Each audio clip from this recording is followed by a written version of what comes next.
Okay. Hi, everyone. This is Dee. Welcome back to another episode of Spiritually Speaking. Today, I have this wonderful guest with us, Stephen Hairfield, who gave me my very first intuitive reading in my whole entire life. So, welcome, Stephen. I'm so glad you're joining me today on this podcast. Oh, it's my pleasure, Dee. I love people. They just make the world tick. They do indeed. So, I know we said we can just talk about whatever, and I know you have a diverse knowledge about so many different things. So I'd like to start out by, I know we kind of talked about something we might want to talk about, but last night, for the first time in almost 2 weeks, I had a dream that I actually Oh, remembered. And I thought that I could pick your brain about that dream a little bit and see what you think that it means. well, one of the things you didn't say in the introduction, which is fine, most people don't know it. I spent quite a few years in northern India studying as a Tibetan monk, Yes. which is where I really got fascinated with life and finally learned to accept and appreciate life. Mm. And one of the interesting things I learned while there is dreams. So before we get into the dream and start sharing it, I'd like to give you a little bit of background, if I might. You good with that? Absolutely. Okay. Throughout the day, every day, we rely on our left brain logic to deal with life, so to speak. Mhm. If we didn't have logic, it would be almost impossible to walk through a forest without bumping into every single tree. But logic is overused, Mm. I feel, from what I've seen and experienced in life. When we dream, they always come from right brain. The only way that we go to sleep is when logic goes out. Right brain never sleeps, doesn't have to. If the soul wants to communicate with us, it communicates to right brain, and then right brain delivers it to left. So one of the mistakes of the many that we make when it comes to dreams is we always attempt to use logic to understand it. Soul always speaks metaphorically. Mhm. In ancient times, if you were to read the Bible, it's metaphor. That's what it is. It's not literal. Every ancient text that you could, and I've read every one I can find, they're all metaphorical language. They're not literal. Let me give you an example, if I can, of metaphor. If we look at the word human, hue means light or energy, and breaking the word down.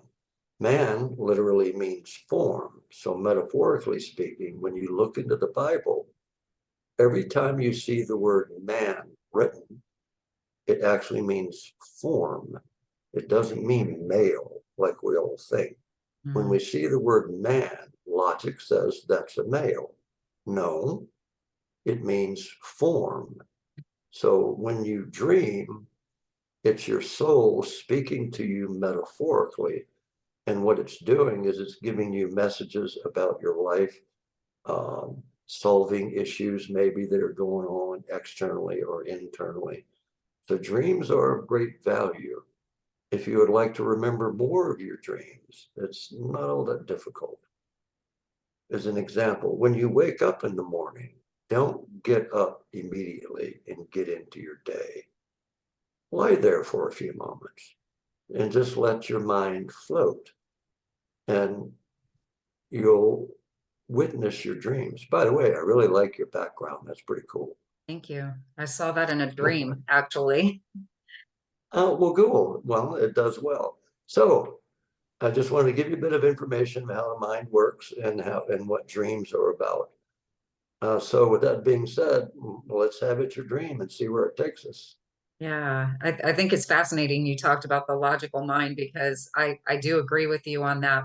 It gets in our way and keeps us from, enjoying lots of fun things in life because they're not logical. So having said that, I actually prefer that. yes, I do I too. don't I don't I don't behave logically. I'm about the most off the wall human you'll ever encounter. I never know what's going to come out of my mouth until I say it. And then it's like, oh, did I say that out loud? Yeah, you did. I say, oh. But anyway, sure, let's take a shot at your dream and see what comes. Okay, so I was outside in our back acre in my dream, and there were two helicopters that came, and they were slightly different than any other helicopters I've seen, not in any real obvious way, but they just felt a little different, and they were both black. And inside them were men who were, and the side door was open. I'm guessing it was a side door, either that or the side was just open. And It was. there were men inside, and they were dressed in black, kind of a uniformy looking, like a military type of uniform, but not our military. And I always wave to helicopters and planes if they're low enough. It's just been something I've always done. And so I waved at them, and these guys acted like we were old friends. Like, it really surprised me how animated they were. And it wasn't just like one of them by the door, it was like all of them were looking out and waving at me. And then one of them threw down a plane, like a toy plane. So if you think about the old balsa wood planes that we used to play with when we were kids, it was similar to Mhm. that. And I thought, wow, I've never had anyone throw me out a gift from a helicopter before. And I just thought that was really cool. And I looked down and watched it land. And then I looked back up to wave at them again and say thank you. And I actually went like that, and I'm looking around and they were gone, like just gone, that they just disappeared. And even in my dream, I thought those weren't humans. Those were, I call them UBs, universal beings, and most people call them aliens or extraterrestrials. But in my dream, I was like, those weren't humans, those were UBs. And then I went over to the woods, because the plane landed next to the woods, to pick up the plane. But then there was a little boy that came out of the woods, and he was like maybe 10 or 12 years old, and he picked up the plane and went over to the woods. And I don't know if you've ever seen those like larger toy planes that are like 5 or 6 feet long, and obviously they have a quite a wingspan on them. He had one of those, and it was like that old fashioned, like amber yellow color, and it had red writing on the side of it, but I don't know what it said. And he opened up a hatch in the side of that plane and put the toy plane in there and shut the hatch back. And I go, dude, what are you doing in my yard? And he took off, but he left his plane. And I don't even know how his plane was where it was, because it was in the woods, and there would have been no like logical way for it to be where it was because of the wingspan. I don't know how he would have gotten it in there. And so that was my dream. Okay. Lovely dream, actually. Yeah, Doesn't really make any logical sense, does it? no. Okay. In a dream, every aspect is either you or an aspect of you. So here's the impressions I got while you were talking. You were out in the open. You were exposed. The feminine you represents your emotional self. The helicopters represent higher being or higher knowledge being gifted. We know that because, I mean, what you're describing is what I would term as a Black Hawk.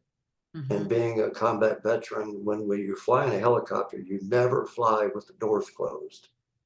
You have them open so you can exit Mm, before the chopper actually hits the ground. But the interesting thing that I heard is the choppers weren't coming down.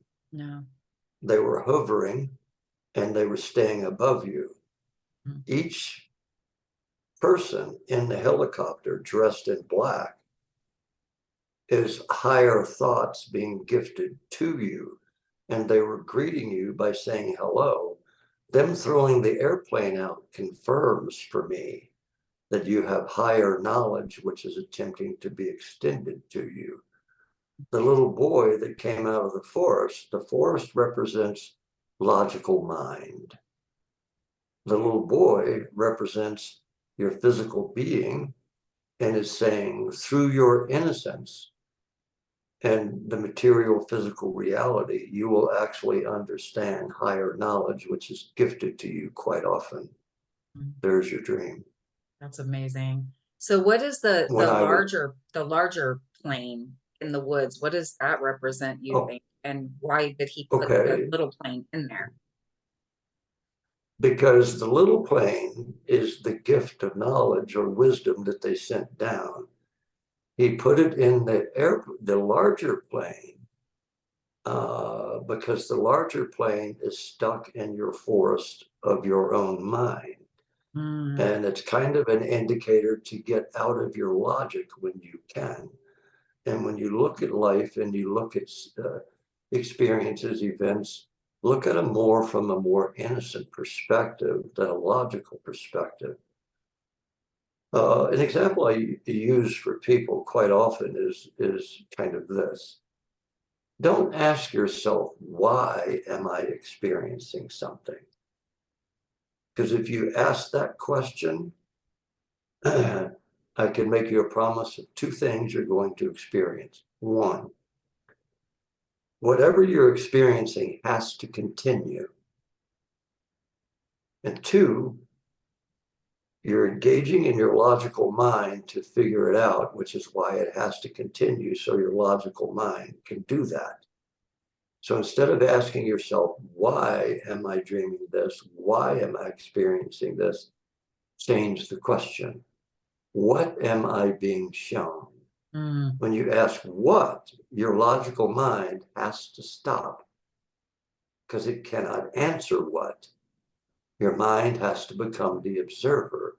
So in a way, your dream is also suggesting that you get out of the forest of your mind so you can bring out the greater level of knowledge, which is why the larger aircraft was stuck in the forest. But the truth is, no, it's not. If you pick up the larger aircraft, turn it sideways so you yeah. can walk between the trees with it, then you bring it out of the forest of the mind into the open spaces of innocence, which is still you. Wow. I hope, I hope all that made sense. That made perfect sense. I wonder if I'll dream about that airplane getting out of those woods tonight. Um, doubtful, Yeah, doubtful. It was just doubtful. just a fun thought that crafted through. That's well, well, yes, it is. It might. You may have another dream where you actually see the larger airplane in the open field behind the house. Okay, that means you're getting out of the forest of your mind. You're getting away from thinking. Look, according to modern psychology, I don't know how they figured this out, but okay. Psychology says that the average human has about 2,500 thoughts a minute. Well, excuse me a second, that would give me a headache. Yeah, I think I average about four because most things that we think about really don't matter. that's The true. majority of people's thoughts are about events that have already happened. You can't undo those.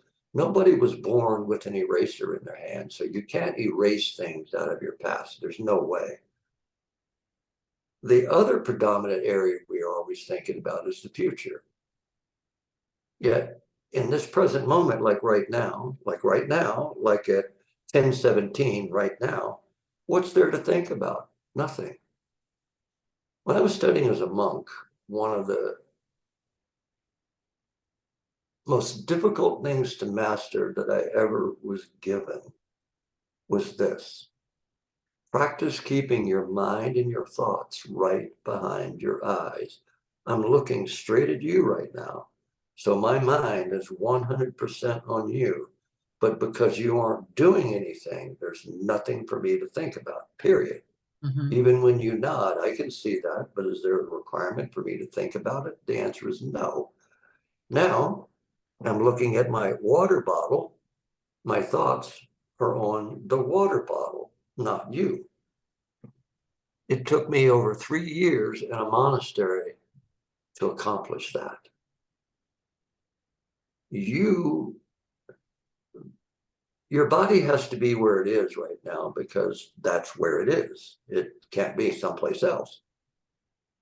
Your soul has to be where your body is, because if it isn't, you're either dead, we know you're not, because we're communicating, or you're astral projecting, and we know you're not, because we're communicating. Right. The only part of the human that doesn't have to be where the body is between our ears. And all it takes is training, teaching your mind to stay with the body. When you've taught your mind to stay with the body, you're living in what Eckhart Tolle refers to as the power of now. You're living right now. But here's the funny thing. That's what your body is doing. The only part of you that isn't is your head, because of your overused logic. God, I remember when I was growing up, everybody used to say, Stephen, think about it, think about it, think about it, think about what you're doing, think, think, think, think, think. And it was like, oh God. And it took a long time for me to train myself to not do that. Right. I don't care about the past. I could care less about the past. Why? I have it in my memories. There's no need for me to think about Right. it. Okay. The future isn't here yet. I can have dreams of where I would like to be, say in 2 years or whatever. But here's the funny thing. I can have that dream. And then what I do in this moment is either going to lead me to that dream or move me away from it. Well, Right. if I have a dream of attaining a certain thing in a certain time frame, I would rather be where my body is than someplace else. I've had people say, Stephen, you don't even daydream? I don't know. I don't. What's the need in me daydreaming? If I want to dream, I'll do that when I sleep. If I want to set a goal, I can do that with my mind and then determine whether I'm worthy of the dream or not. And here's the funny thing. Worthiness is another whole subject. You are worthy to talk to the divine. You got the images, you saw the helicopters, you saw all the different higher dimensions waving at you. And then they threw you a gift, which got put into a bigger gift. Now you just have to figure out where in your brain did they file all that. That's up to you. Right. So And what's no the one else. trick to that? Just to allow Ashley, I'll introduce you in just a second. What's the trick to finding out where it got filed then? Is it just Um, if I say the word contiguous, do you know what I mean? I don't think I've heard that one. Okay, contiguous, CONTIGOUOUS. It's like the contiguous 48 states. They're all touching. Okay. Okay. Every thought is touching another thought. Do you meditate at all? I do, yes. Okay. Often. Not every day, but often. All right. Oh, that's my religion is right there. Yeah. Every day. I know 176 different techniques. I can teach you meditations, which will open you to all of your past lives. I can teach you meditations, which bring in abundance, just yada, yada, yada. I can go Nice. on. But my favorite is reflective meditation. What that is learning how your mind functions. Like, what the heck is that thing doing when I'm after it doing nothing? But in reflective meditation, the whole key comes down to observing. So, you know how you are talking and all of a sudden you have a thought, but it disappears? Yes. Okay. And just as soon as you quit straining to remember it, what happens? Comes back. Well, I'll be danged. That's how you use the mind. No, you focus on the dream and then let it go. Just kind of forget it. And you Gotcha. watch. The dream and the information in the dream will come in. Do you get a ringing in your ears by any chance? Yes. Okay. That's not tinnitus. I don't care what the medical profession says. I get nervous when I don't have a ringing in my ears, Mm-hmm. but here's how I use it. When the pitch changes, and I know you know what I mean, Yes. right? I do. When Yes. the pitch changes, I listen internally because I'm about to get a download. Mm. Now I already know I got several downloads last evening and earlier this morning. And here's the funny thing. I knew that they have everything to do with this show, but I had no idea what they are. And here's the funny thing. I'm still not even sure if I know what they are, but I'm talking and I know that everything that's being shared for the most part is making sense. And I Yeah. know part of that is the downloads that I was given. So it's there. You just cannot strain logically to find it. Open your mind, bring the big aircraft out of the forest. And you can Yeah. do that in your mind. You can do that by envisioning you walking out of the forest right now with that aircraft in your hand, Yeah, it was the already big one. happening as you were talking. So yeah. Okay, okay. All right, then that means you're telling your mind I brought the information out of my logic. Now, just as soon as you have it out and it's out in the open, now I can say, what did they show me? Anyway, that That's was a lot. amazing. That was so good. I love Nope. it. Stephen, this is my We're friend. in I'm sorry, go ahead. I was just gonna say, we are infinite creatures, which we limit to a finite idea. Yes. Yeah, That was a download. that's Okay, amazing. I love that. This is my you're friend fine. Ashley Rainsberger. Ashley, this is Stephen. You're welcome to pop on camera if you'd like to, Ashley. Hi Dee. Hi Stephen. My Hi my light there. works today. I'm just gonna stay off camera, but I'm here. No, you're gonna stay in the dark. Yeah. Scaredy cat. She's she's she's afraid. I'm used to being on camera. I just my laptop isn't working very good and my lighting's not very good today. Oh, neither is my lighting, but you know what? I'm a half shadow and half light, so that symbolizes light. That's true. That's true. I invited So what can Ashley I on do? to ask a question if she has one for you today. Good. Throw it out there. Oh, I guess I would love any any guidance or any messages that come through around my career path. So what you're asking me to do is to do a reading live. Are you sure you want to do that? I'm here for it. I'm ready. Okay, because I'm liable to say everything you never wanted to know and that you'd rather the entire world not hear. That's the It's reason I'm asking. So if I have your permission, you bet I'll do it. What do you do professionally? I am a coach and I've had a coaching business for the last 6 years or so. I'm And I'm I gonna just I'm gonna be sarcastic. You coach football, soccer, basketball. No, I know what you're talking about. that's a That's good clarification. Yeah. that's kind More of in the what I realm of like health coaching, life coaching. okay. To advance your career, you've got to stop owning so much of what people do and don't do. You are a teacher and you don't know that yet, but you're also an author and you don't know that one yet either. Mm, yeah. Um, you have to remember that as a teacher or as a guide, you can show them a path or a doorway. You cannot go through the door for them and you cannot walk the path for them. That's what they have to do. Your Yeah. job is to dispense information and knowledge, which you also have a very strong intuitive side. You are aware of that, correct?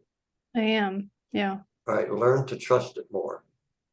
Mm, And when you're talking with people, remember some of the stuff you're going to get is not going to make any logical sense to you. But also remember, it doesn't apply to you. Say it anyway. yeah. If you're given something, you're being given something about a client for a very specific reason. Deliver it. Don't change it. Don't flower it up. Don't spruce it. If it comes out as rocks, deliver it as rocks. If it comes out as flowers, deliver it as flowers. Mhm. So to enhance your ability is what I'm suggesting, which is what will do it. You're learning what you're going to write about through the behavior of others, and you're observing other people as you coach and guide them. You're a Mm, lot better at it than you think you are. And the reason I'm saying that is because a lot of the times people are going to hear you, but that's about as far as it's going to go. yeah. They want their life to change without realizing, just as an example, change how you see yourself and your life changes. Not to Mhm. walk in the park. So in your goal, oh, really? You're funny. You would like to be known, but you don't want to be famous at the same time. How are you going to do that? Yeah, that's a good question. Well, for the longest time, a couple of things. When I left India after living as a monk, my teacher said, they told me what I was going to be doing, including writing, and I'm going, yeah, right, okay, I'm going to do that. I remember in high school when I'd be doing a thesis, they wanted 500 words. I'd be going 498, 499, 500. Okay, now I got to find a way to stop this thing. And yet one of my books is 808 pages, which is a metaphysical interpretation of the Bible. That's what the Bible really says. Hmm. But the funny thing is, my teachers told me I would be known throughout the world by the time I hit my mid-50s, and I was terrified of that. Yet, sure enough, in my mid-50s, I'm working with people all over the world, which I still do to this day. You name the country, I have clients in it. Even Russia, China. China invited me to come over there and speak, and I'm going, I ain't going to prison. Not because of what I say. And I think my point with you, Ashley, is I didn't want fame either, and I still don't. Yeah. But if people find me and want to speak with me, wonderful, I'll do that. So don't be so afraid of fame or speaking either, because you're also going to be doing that. You just haven't, you just, what? I Has already Dee told told you her that? that. Yeah, okay. Well, she just got confirmation. That's for sure. Yeah. But I remember when I stepped in front of an audience in London of 5,000 people, I'm going, holy crap. But it went well. Yeah. So to a degree, fame is one thing. Don't look at fame as though you're an actor or a singer like Taylor Swift. Who doesn't know Taylor Swift? Yeah. Um, I feel like I don't know what my message is. And that's why I struggle. you are okay, but if you go back and listen to something I said to you earlier, you're still figuring that out. Yeah. That's the reason why you are coaching people, Mhm. because you're hearing their stories. You're learning to understand what blocks them and what opens them. But Mhm. you're not doing it for the reasons that you think you are. They're actually your teachers and educating you on you listening to yourself and what you share with people, how to break whatever limits them. I said something to Dee before she brought you on. I don't know if you heard this, but we are more infinite than we ever realize we are. Mhm. You are not going religious on everybody, so don't freak out. In the book of Genesis, God says we are just like it. Do what? I'm just like God. Oh my goodness. Jesus in the book of Matthew even says, I'm going to change the wording a lot to be humorous. He says, you can do all this stuff and bigger things than this can you do. Mhm. Okay, what prevents you? I bet being afraid of your own self. Imagine what this world would be like if it was filled with living Christ. Religion keeps talking about Christ returning. They're missing the point. It's everybody achieving divine consciousness. And actually, it's because of people like you, people like Dee, and even myself that are doing it for people. So if Yeah. you want to understand a direction, what can you do to help bring that aspect out in humans? Whether it's one person, two people, 50 people, or 5,000 people, it does not matter. Yeah. You're the can opener that God sent down here. And sometimes to open a can, you can't be all that gentle. Mm. And you get so caught up sometime in being gentle and not wanting to offend. Excuse me a second. Have you ever done something, Ashley, which is out of a total act of kindness, and the other person that you did it for got irritated? Yeah, I can imagine I probably have. Okay. My point is, you cannot control how another person, and I'm going to use the word literally, reacts to what you say and or do. Hmm. That's up to them.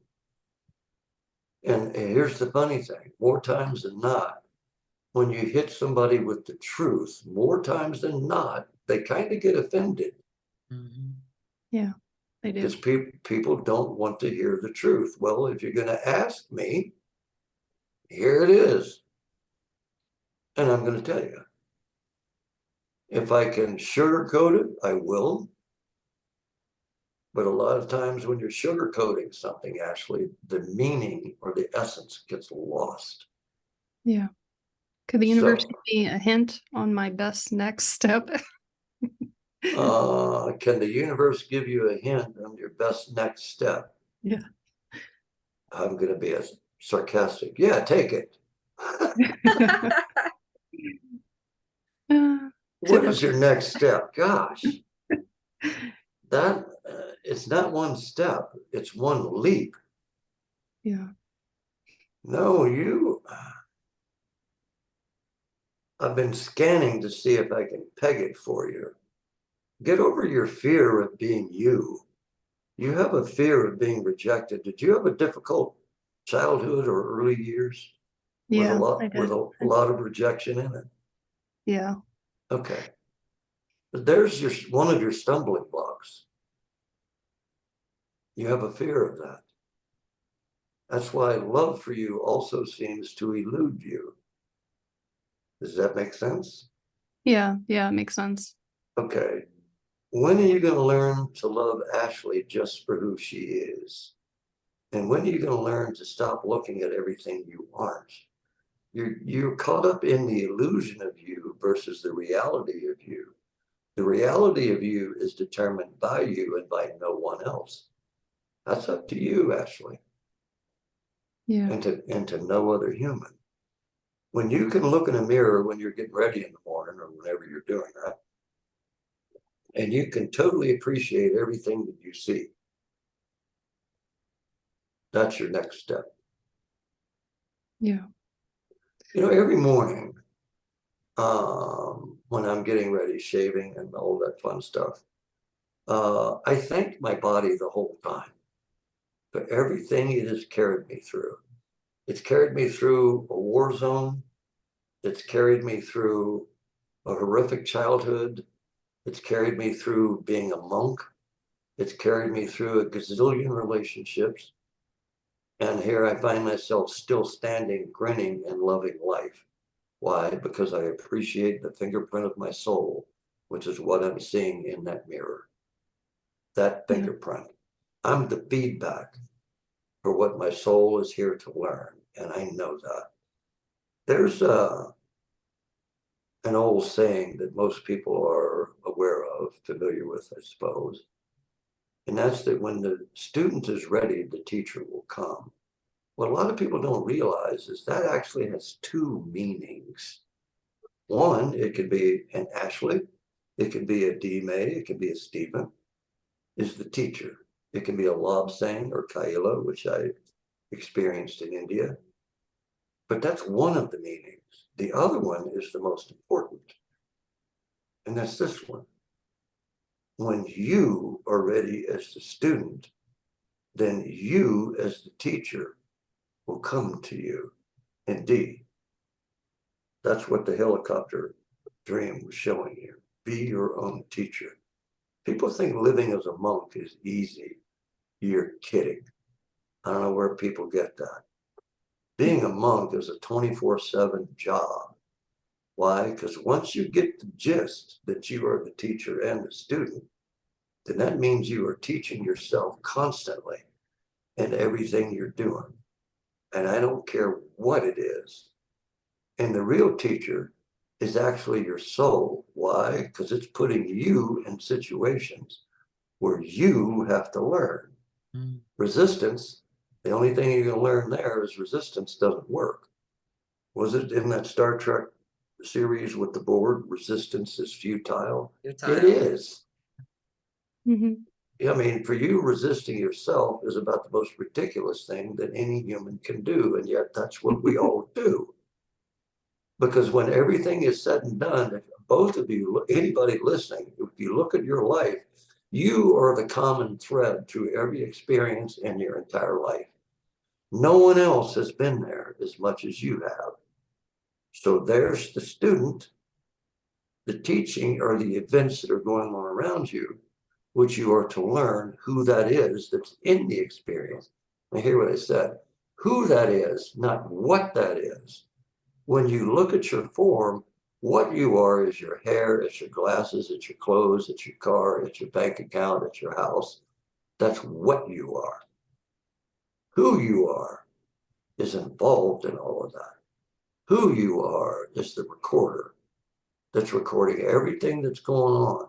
And I can make you a promise. If either of you have cycles in your life, it's because you didn't learn the first time. Mm-hmm. And when the cycle returns, if it's a little bit different, but the same type of cycle, let's say it's relationships, you're going through one after the other. If you've never been successful with males, then I would say, stop and take a look at the type of males that you're going for. Ashley, you're a healer. So that basically means that any relationship you get into with a male is going to be somebody that you can fix. Mm. Don't do that. Because when you do, you end up getting blamed for everything in them that you're attempting to fix. Right. Find one that's already repaired. The only difficulty for you, Ashley, is that might be too boring for you because it's not a big challenge. Yeah. 'Cause I do like there's- variety. Well, okay, good for you. All right, but if you take a look, even in the idea of variety, what are the similarities between them? Because it is there. And when Yeah. you figure out what those similarities are, then you get the idea of what you're looking for in a male. Let me see if I get this right. This is going to be a stretch, Dee, and Ashley. I get 3 masculine energies around you right now. Now, they could be anywhere from lovers to friends. Hmm. Do you have 3 favorite males that you like? Yeah, I could think of 3. Okay. Look at the similarities between the 3. If you could put all 3 of those into one body, you'd have your partner. Yeah. Okay. That's how the universe works. That's how the teacher-student works. Right. You look at the similarities of in events, and if you want to break cycles, we were never meant. Humans were originally designed as spontaneous creatures. We're not now. Mm, Good Lord.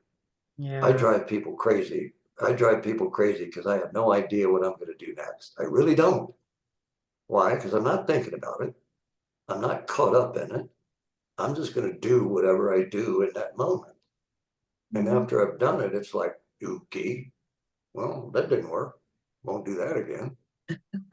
But if something doesn't work, I'm going to look at it to see what it is I learned. You can't make a mistake. I don't care what you can think anything about that you want, but Mhm. nobody can make a mistake. And how can you say it's a mistake if you learn from it? Because that was the reason it happened. Right. So that your student would learn from the teacher, your soul, and the soul is what is down here to experience life through you. We don't listen to our soul. We don't. Ancient text out of the Nag Hammadi in the Gospel of Thomas says, when you make the 2 into 1, you can say, mountain, move from here to there, and it will be given you. And if I don't cover this, remind me, Stephen, what about moving the mountain? But here's the deal. First off, what are the 2? That's simple. It's your soul and your form. They're not 2 separate things. It's your heart and your mind. They're not 2 separate things.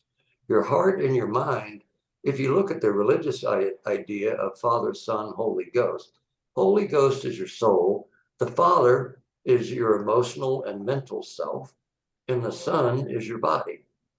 That's the three ideas of you. But when you make the two into one, bringing masculine and feminine into one operating idea, then you have dominion or authority over all things, which is what the book of Genesis says, that we have dominion over all things. It doesn't say we're better than. It means we have authority over it. The key first is that dominion over yourself. I like my soul to just fly. Whatever it's going to do, I'm along for the ride, and I'm going to find it funnier than heck. Now, I talked about the mountain. You could say mountain, move from here to there, and it will be given you. That's true. Except for here's what most people don't consider. If you're going to move a mountain, where are you going to put it? Right. You can't put it in somebody else's path. Because if you do, karma's going to get you. And paybacks are a capital B, and we know what that means. Banana. It's a capital banana. So just because you can say mountain move from here to there and it'll be given you doesn't mean that's something that you should do. Like my teacher in India said, sometimes the best thing to do is to just go ahead and climb the mountain. Mm. So that's not something that you would do. That's a metaphorical idea.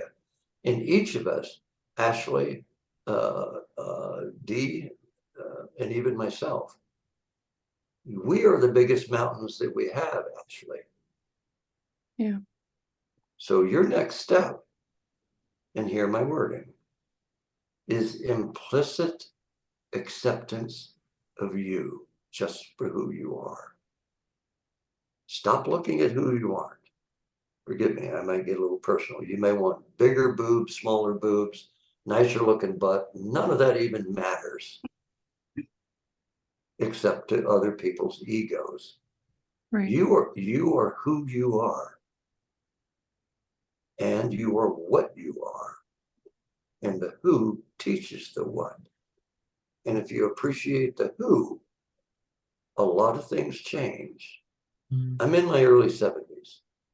Yet my doctor's amazed because physiologically, she says I have the physiology of a 30-year-old. And when I went to have cataract surgery, the nurse said that I have the heart rate of a teenager. What? How? It's how I see me. Yeah. Illness doesn't touch me.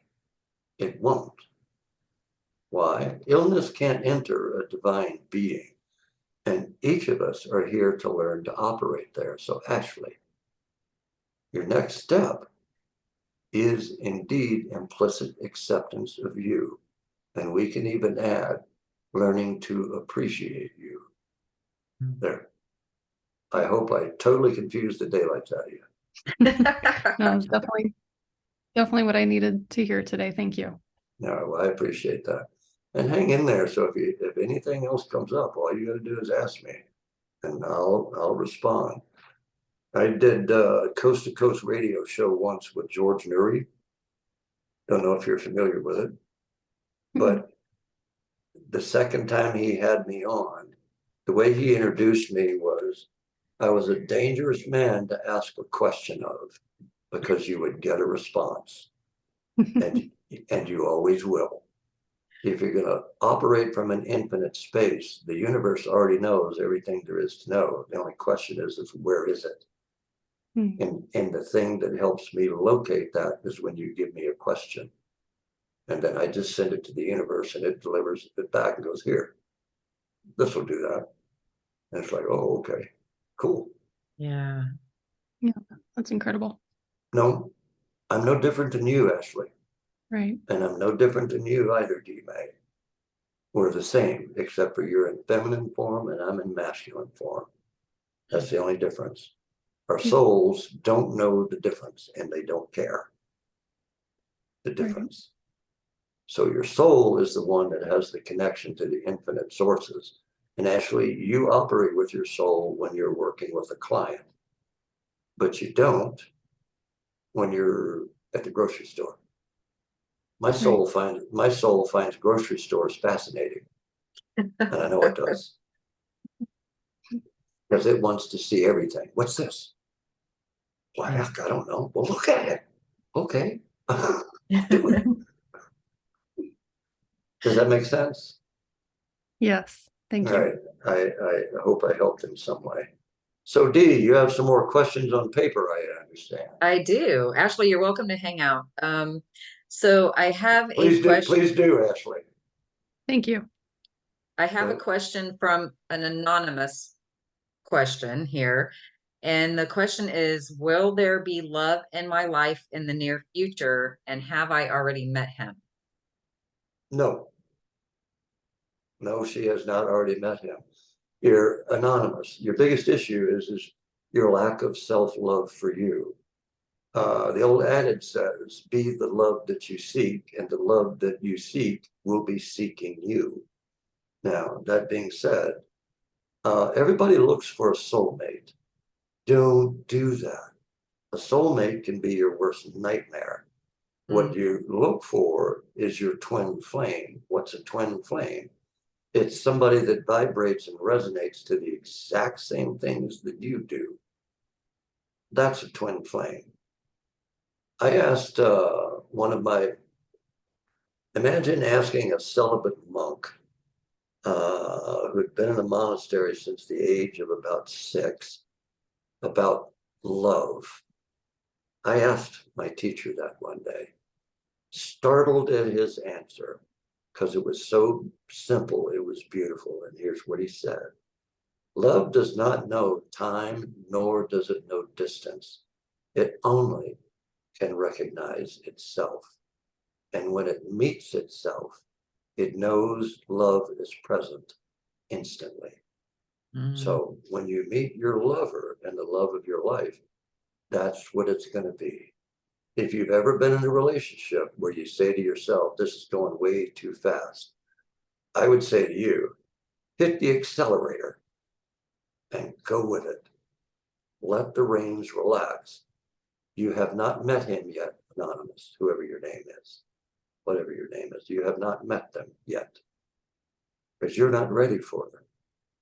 Interestingly enough, I would also say, by what I'm sensing, is you're actually terrified of love because of the level of vulnerability which you have to open yourself to, which basically means you are a little too guarded to allow love to come into your life.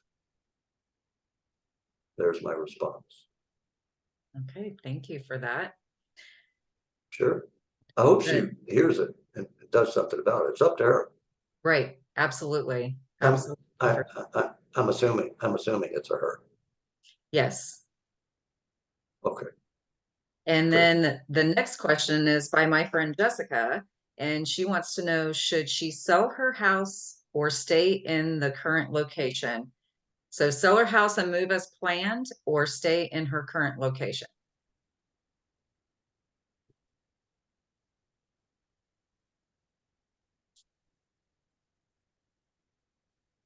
That's a simple answer, but not really. My first hit was, yeah, sell the house and get away from where you are, because there's no real happiness or satisfaction in that space.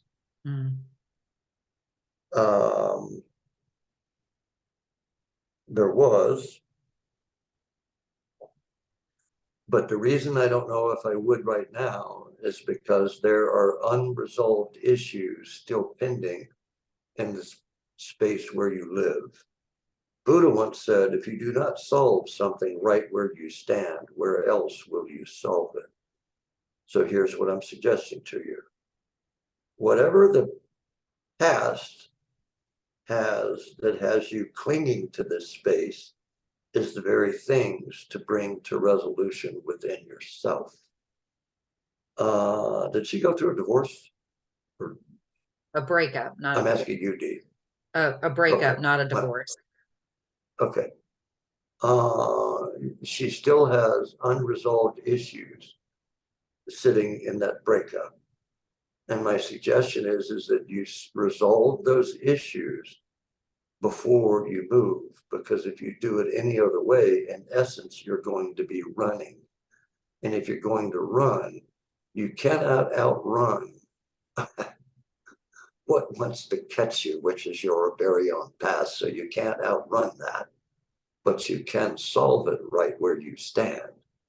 You and this breakup, you have unfinished business. And my suggestion is finish the business with this person and then absolutely sell it. I don't know what area of the country you live in, but you belong in the Four Corners region of the United States. Four Corners, that's like Colorado, New Mexico, Arizona,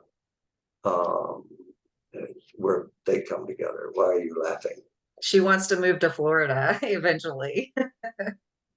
Well, you know, okay, that's cool. That's fine. But look at what's drawing you. If it's the ocean, remember the ocean can get a little spunky from time to time. And in the Four Corners region, at least visit that area, because there's things you will get from doing that about your own self. Wow. This lady can be quite mystical if she allows herself to be. Yes. But she's a little caught up in material world and material reality. That's fine. But don't let that block you from the greatest part of your life, which, by the way, is still in front of you. Your best relationship is in front of you. But clear the other one up first. There still seems to be residual anger, resentment, that's sitting there. There's things I sense, but I'll keep it to myself because I don't know if it belongs here. Okay, thank you for I'll do that. it this way. Nobody likes being cheated on.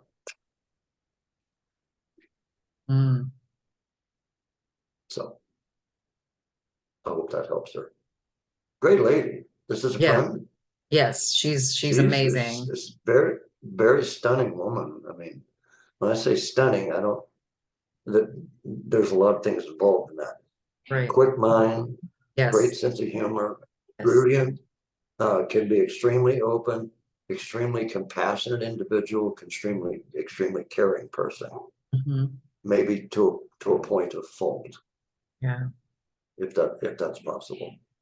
So how did I do describing her? Yeah, she's amazing. I love her. We went to nursing school together and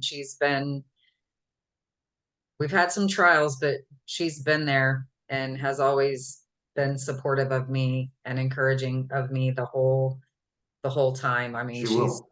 Yeah. It's her nature. It's her nature. Yeah, she's awesome. It's who she is. Yeah. Wonderful. Okay. Yeah. That's amazing. Makes sense. Yeah. Makes sense. And Good. I'm sure she'll let me know what she gets out of it. She'll be asking me about it, I'm sure, before this episode even airs. So yeah. Well, just tell her if she has any questions. I mean, all she has to do is let me know that she's a friend of yours, and I'll chat with her. Okay. I'll see if we can't open some doors for her. Yeah. Same is true for you, Ashley. Thank you. Appreciate it. One of my most favorite things in life are people who are more amazing than we can ever realize. Yeah. I mean, we're all divine creatures that are stuck in a body, we think, and we're not. The object is to override the logical, physical side of self, to allow the true being that's in there to come out. We have an innate tendency of fearing the unknown. If I let go of everything I know, then I could lose. My question is what would you lose other than illusions? Truth always wins, always. An illusion never wins. any illusions that are out there, whether it's in a relationship or career or whatever, if you're not happy with being you, then take a look. Just simply take a look at what you do, how you're doing it, where you live. It doesn't mean to change everything. I remember when Lobsang one day asked me in northern India, he looked at me and said, "Do you like you?" And I looked at him and said, "No, master, I don't." And he laughed hysterically, slapped his thigh, looked at me and says, "Well, just change your mind then." And he walked off. And I thought, well, you sarcastic little, I won't say the rest.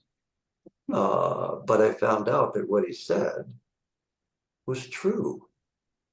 It always comes down to a simple change of mind.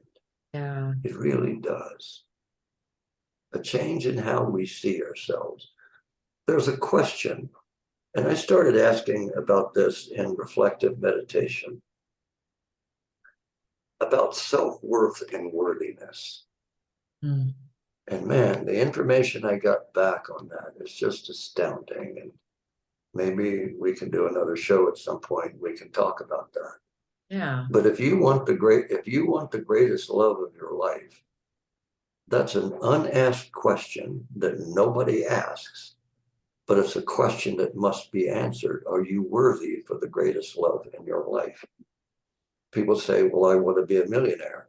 What a joke. Okay. Are you really worthy to be that? Mm-hmm. And if you cannot answer that question, because whatever your dream is, that's an unasked question that you're going to have to answer. Because you cannot have that dream until you know what that response is. Right. It's simple. I'm coaching, he's an aspiring NHL player, and he will get there. Mm-hmm. No question in my mind. But I asked him point blank, are you worthy of being in the National Hockey League? And he said, yes. And I thought, okay, that's his ego. Yeah. And then I said, okay, why aren't you in the NHL then? And he got really quiet, which was intentional. Because that's the first time he ever looked at his own self in hockey. And he said so. And he ended up saying, Stephen, that's something I have to change. I think I'm worthy, but I see what stops me. So it was worth asking him the question. Yeah. So no matter what your dream is, are you worthy to have it? That's a profound question. Yeah. Something everybody needs to know Yeah. about every dream that they have. Yeah. Okay. Absolutely. What else? I was going to ask you, do you have a few more minutes? I know Ashley will resonate with this question. So I have, Go ahead. you told me nothing's off limits, and you told me that before that you would talk about this if I asked about it. So I have a complete fascination with what I now refer to, I mentioned this earlier, as UBs, which is universal beings, which, because I feel like that's less derogatory sounding than alien. So I totally believe in them, but like I want to meet them and like have a conversation with them and stuff like that. So just tell me your thoughts about that, please. Well, first off, it's pretty arrogant for humans to think that Earth is the only inhabited planet in the entire universe. I agree with you. Seeing as how the universe is infinite, and we now know, according to quantum physics, that it is not a universe, it is a multiverse. Yes. With an infinite number of universes sitting in them. Isn't it interesting how UFOs appear and disappear out of nowhere? Mm-hmm. So that means, are they coming from another planet or are they coming from another dimension? That doesn't matter. But every star you see in the night sky is equivalent to our sun. So for anybody to sit down and say there's no other life out there, almost makes me want to pee on them. Not really. I told you I was spontaneous. That was a warning. Because the odds are better that there are Yeah. than that there aren't. I asked my teachers before I left India if there was going to be a World War III. And here was their response. We would get very close as a planet, but it would be stopped. Mhm. And I looked at him and says, what do you mean stopped? Their answer, arrival of other beings, Yeah. was their response. So there's no question in my mind, D-May, that there are greater intelligent beings than us. I'm going to sit here and say this. I have seen aircraft that make no sense to me 7 different times. And Wow. here's a story that happened. We were in the Himalayas, or Himalayas as they're actually pronounced, actually in Tibet at a monastery. Summer. And we were on the upper roof of this monastery, and I was talking with Lobsang. And all of a sudden he reached over and touched me and said, "Shh, be quiet." And it wasn't a minute later when this thing passed overhead. I mean, it blotted out all the stars for minutes. It was that big. And the static electricity, if I would have had any hair at the time, would have probably been standing on end. And this thing floated by.